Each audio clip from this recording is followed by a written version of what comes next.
할렐루야. 어제부터 여러분들에게 제가 하나 주문을 드렸죠. 하루 2번 기도, 한 달에 1월 한 달만 개수하면 더 좋겠고요. 한 달 동안 기도 훈련하는, 기도하는 운동을 하자 부탁을 드렸습니다. 매뉴얼을 잘 드렸죠. 해보시면 좋을 것 같아요. 여러분 어떠실지 모르겠지만 저는 누군가 함께 기도한다 하는 사실이 굉장히 큰 격려가 됩니다. 어쩌면 여러분 중에 하루 2번 기도하는 것 참 의무가 돼서 좀 하던 일에 방해된다 이렇게 느끼는 분이 계실지도 모르겠습니다. 하지만 그 반대입니다. 그 반대예요. 아무리 바빠도 기도 시간 소중히 여기고 성실하게 그 시간을 지키다 보시면 오히려 하던 일이 더 집중이 되고요. 더 정리가 되고요. 시간에 쫓기는 것이 아니라 오히려 더 차분한 시간이 더 많이 주어진다는 사실을 기억하고 또 본인이 일을 정말 잘 정리되어서 처리하는 모습을 아마 보시게 될 것입니다. 저는 여러분들에게 무슨 기도를 세일즈맨처럼 팔고 싶지는 않습니다. 여러분들이 기도하시든 안 하든 저하고 전혀 상관이 없는 것은 아니지만 무슨 큰 문제가 생기는 것은 아닙니다. 다만 우리 삶에 정말 결정적인 차이를 갖다 주고 우리 영혼을 돌보는데 너무도 중요한데 우리가 정말로 별 관심을 가지고 있지 않은 기도의 유익함에 대해서 여러분들이 조금 배우게 되기를 원하는 것입니다. 규칙적인 기도가 우리의 그 바쁜 삶에 방해되는 것이 아니라 오히려 바쁜 순간에 놓치기 쉬운 중심을 잘 잡아주고 또 중요한 일을 바르게 할 수 있도록 도와준다 하는 겁니다. 이게 반전의 은혜인데요. 이 반전의 은혜를 꼭 경험하셨으면 좋겠어요. 바빠서 못하는 게 아니라 바쁠 때 하다 보면 바쁜 것이 다 정리가 됩니다. 오늘은 기도에 관한 4번째 시간인데요.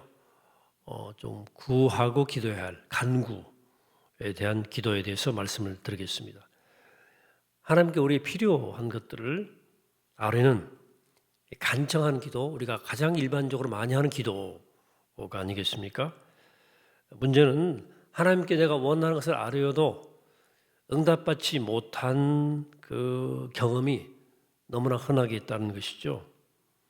하나님 믿고 간청을 드렸는데 아무런 대답도 하지 않은 것 같은 그런 경험, 우리 크리스찬들에게 있는 일반적인 경험이고요. 또 많은 문제를 일으키는 문제이기도 합니다. 어떤 사람이 오랜만에 홀로 사는 아버지 집을 방문을 했어요. 대화하던 중에 갑자기 아버지가 심장 쇼크를 발작을 이렇게 하시고 구급대를 불렀고요. 응급실에 끌려갔습니다. 실내 갔는데 목사님에게 전화를 해가지고 우리 아버지 목사님 기도해 주세요. 부탁을 드렸어요. 다행히 아버지가 목숨을 건지셨습니다. 그래 그는 내가 정말 오랜만에 아버지 방문한 거 정말 하나님께서 인도해 주신 그 손길이었구나 감사를 드렸고요. 또 그날 기도해 준 목사님께도 정말 감사를 드렸어요. 근데 불과 얼마 후에 그 아버지가 악성 뇌종양 걸렸음을 알게 되었습니다. 그리고 그 후에 몇 달 동안 정말 참을 수 없는 고통을 겪으면서 뼈만 앙상하게 남은 채 비참한 모습으로 죽어가는 아버지 모습을 지켜봐야 했어요. 그래 아버지가 겪는 고통을 꼭 자기가 겪는 고통처럼 꼭 자기 책임 같은 느낌이 들고 너무 괴로웠다는 거예요. 차라리 그때 아버지 집을 방문하지 않아서 그때 돌아가셨다면 혹시 물론 그때도 정말 당황스러운 일이지만 더 낫지 않았을까 하는 생각도 드는 거죠. 하나님 왜 이렇게 하셨을까요? 하나님 그때 그 사람의 기도 또 그 목사님의 기도에 응답하신 것이 맞나요? 어려운 문제죠. 정말 어려운 문제입니다. 이렇게 복잡한 사건이 아니어도 하나님께 정말 우리의 요구를 아뢰을 필요가 있을까 하는 의심이 드는 경우가 있다 그 말이에요. 우리는 사랑하는 사람의 병을 회복시켜달라고 기도하고 우리 자녀들이 잘 되게 해달라고 기도하죠. 우리 사업을 위해 기도하고 우리가 겪고 있는 어려운 문제가 잘 해결되기를 위해서 기도하죠. 합니다. 물론 기도대로 응답될 때도 있지만 전혀 응답이 없거나 오히려 문제가 더 악화될 때도 있습니다. 자, 그러면 그럼에도 불구하고 우리가 하나님께 아뢰야 할 필요가, 기도할 필요가 있을까요? 그러면 오늘 본문 말씀 보면 예수님께서 틀림없이 우리의 필요를 하나님께 아뢰라고 가르치셨습니다. 오늘 본문 7절 8절이죠. 구하라 그러면 너에게 주실 것이요 찾으라 그리하면 찾아낼 것이요 두드리라 그리하면 너에게 열릴 것이니, 유명한 말씀이죠. 우리의 간구가 응답되지 않거나 때로 상황이 더 나빠질 때도 있지만 그럼에도 불구하고 우리가 하나님께 기도를, 우리의 필요를 아뢰야 하는 근본적 이유는 두 가지가 있어요. 첫째는 우리는 하나님께 의존할 수밖에 없는 존재이기 때문에 그렇습니다. 우리는 내 의지와 관계없이 이 땅에 태어났어요. 그리고 내가 예측할 수 없는 때에 이 세상을 떠나갑니다. 그러니까 탄생과 죽음 사이에, 즉 인생을 살아가는 시간 중에도 우리는 우리의 힘과 능력만으로는 도저히 살아갈 수 없는 순간들을 끝없이 경험합니다. 우리가 하나님께 우리 필요를 아뢰며 도움을 청한다는 것은 하나님과의 관계 속에서 우리가 우리 본래 자리에 있다는 뜻입니다. 하나님께 전혀 내가 도움을 청하지 않고 있다면 여러분 하나님과의 관계가 깨어져 있다는 뜻입니다. 간청기도는, 구하는 기도는 어린 자녀와 성숙한 부모 사이의 친밀한 대화 같은 것입니다. 우린 자주 내가 너무 어리고 아직 미성숙하다는 사실을 잊고 부모님께 아무것도 요청하지 않거나 내 인생을 내가 책임지는 거라고 호기를 부릴 때가 있어요. 그것은 자녀의 자세가 아닙니다. 특별히 어린 자녀의 자세가 아닙니다. 우리가 기도가 응답되지 않거나 오히려 악화될 때가 있음에도 불구하고 하나님께 우리의 필요를 또 아뢰어야 되는 두 번째 이유는, 첫째는 우리가 어지러워서 없는 의존적 그런 사람이기 때문에 그렇고요. 두 번째 이유는 우리는 우리에게 가장 좋은 것이 무엇인지를 알지 못하기 때문입니다. 우리는 기도할 때 우리가 원하는 것을 요구합니다. 그러나 우리가 요구하는 것과 우리한테 가장 좋은 것이, 그것이 나한테 가장 좋은 것이라고 확신할 수 있나요? 그러니까 내가 원하는 것과 내게 가장 좋은 것이 다를 수 있다는 사실을 인정해야만 됩니다. 따라서 기도가 응답되지 않거나 심지어 더 나빠지더라도 우리에게 가장 좋은 것이 무엇인지를 알기 위해서 계속 기도해야 됩니다. 오늘 본문에서 예수님 이렇게 말씀하셨죠. 9절에서 너희 중에 아들이 떡을 달라 하는데 돌을 주며 생선을 달라 하는데 뱀을 줄 사람이 있겠느냐 그랬어요. 우린 때로 떡을 달라고 기도하지 않습니까? 하지만 하나님의 눈에 그것이 돌일 수 있습니다. 그러면 하나님은 응답하지 않으실 거예요. 우리는 때로 생선을 달라고 그럽니다. 하지만 하나님의 눈에 그것이 뱀일 수 있습니다. 그러면 하나님은 응답하지 않으실 거예요. 우리는 돌과 뱀을 떡과 생선인 줄 알고 그걸 달라고 기도하지만 하나님은 우리를 사랑하시기 때문에 그런 기도에 전혀 응답하지 않으십니다. 응답하지 않은 이유는 사랑 때문이죠. 그것 떡 아니니까, 생선 아니니까. 그럼 어떻게 기도해야 될까요? 우리가 우리의 필요를 아뢰는 간청하는 기도를 드릴 때 우리한테 필요한 두 가지의 자세가 있습니다. 그것은 기꺼이 받아들이는 마음이에요. asking willing이라고 되어 있죠, 영어로는. 또 하나는 기꺼이 첫째는 기꺼이 간구하는 마음이고요. 둘째는 기꺼이 받아들이는 마음이에요. 기도는 너무 바쁘셔서 내 사정을 전혀 모르는 하나님께 내게 필요한 게 무엇인지를 알려드리는 일이 아닙니다. 기도는 우리가 원하는 것을 얻어내기 위해서 때를 쓰는 일도 아니에요.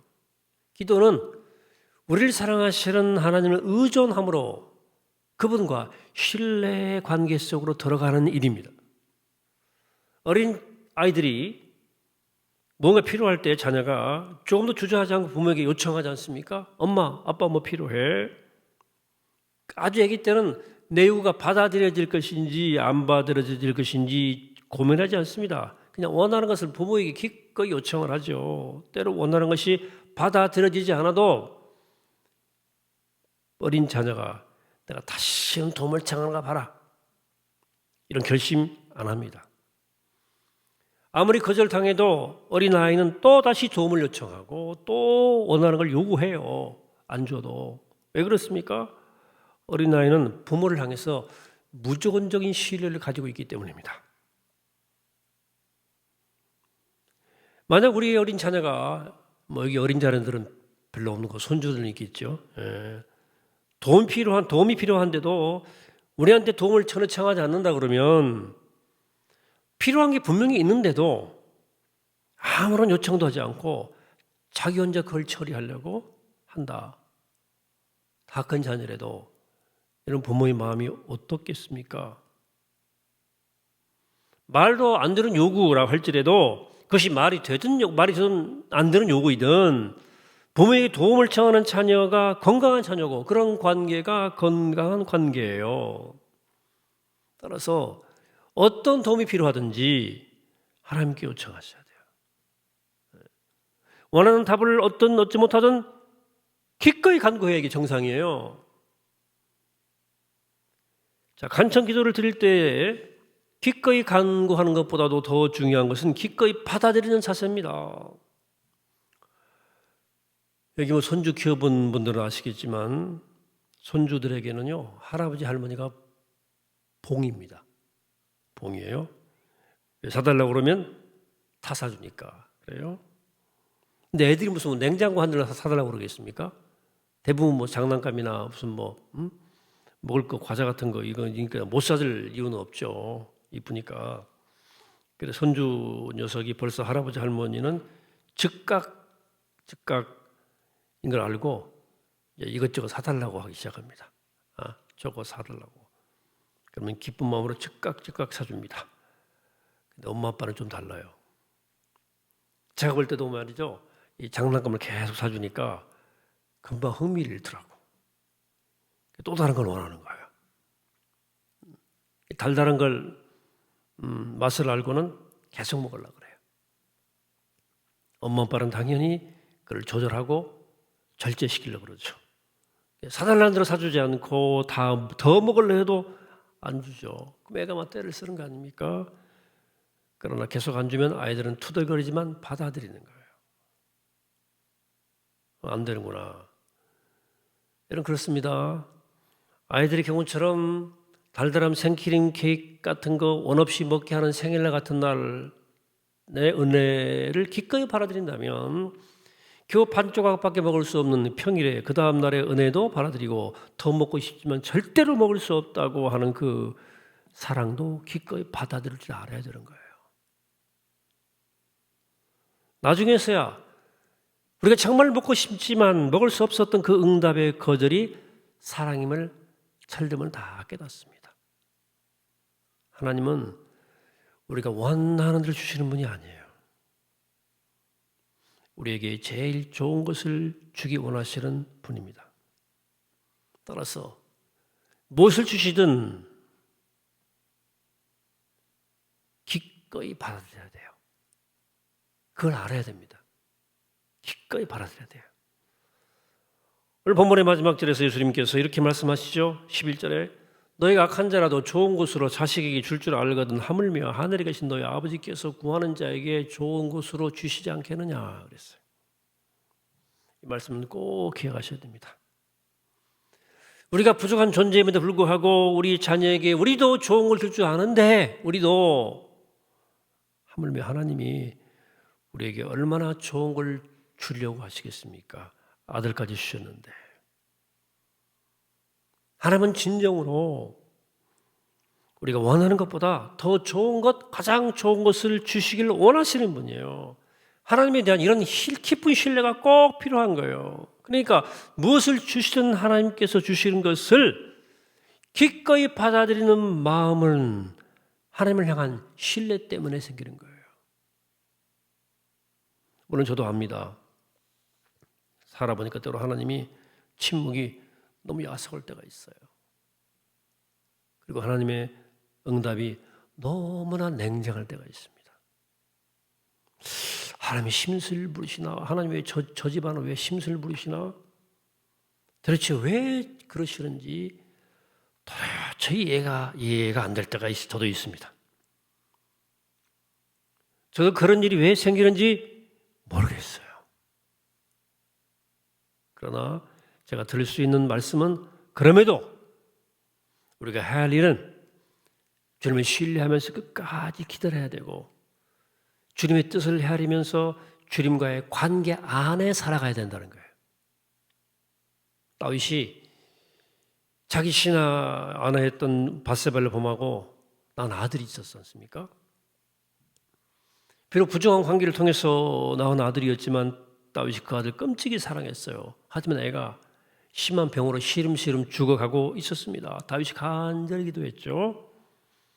여러 날을 먹지도 않고 잠을 자지도 않고 잠들더라도 그냥 맨 땅에 누워 잠을 잤잖아요. 일주일째 꿈쩍도 하지 않고 기도했지만 결국 7일 만에 애가 죽고 말았습니다. 그런데 그 다음에 다윗의 태도가 정말로 특이해요. 정말로 이게 땅을 치고 통곡하면서 좌절할 만도 한데 다윗이 즉시 일어나서 음식을 먹고 본래 자기 생활로 돌아갑니다. 다윗의 이런 태도가 조금 이상스럽게 우리 눈에 보이기도 합니다만 그러나 공고 묵상해 보면 다윗은 하나님이 주신 기도의 결과를 기꺼이 받아들인 거예요. 받아들인 겁니다. 다윗은 이후에 하나님이 주신 더 귀한 아들 솔로몬을 얻게 됩니다. 우리는 우리의 필요와 원하는 바를 하나님께 기꺼이 아릴 줄 알아야 되고 또 주님이 어떻게 응답하시든 기꺼이 받아들일 줄 알아야 돼요. 여러분 사랑하는 여러분 지금은 알지 못하지만 언젠가는 알게 될 겁니다. 지금은 힘이 하나 그때는 얼굴과 얼굴 대하고 볼 것입니다.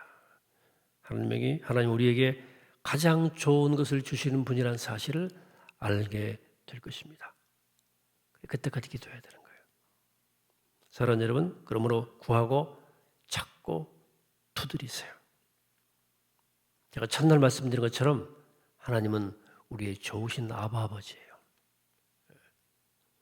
하나님은 좋으신 하나님입니다. 우리가 구하고 찾고 두드리는 것 하나님은 다 듣고 계십니다. 더욱이 여러분들이 간절히 구하고 찾고 두드리는 그 간절한 마음도 하나님이 다 아세요.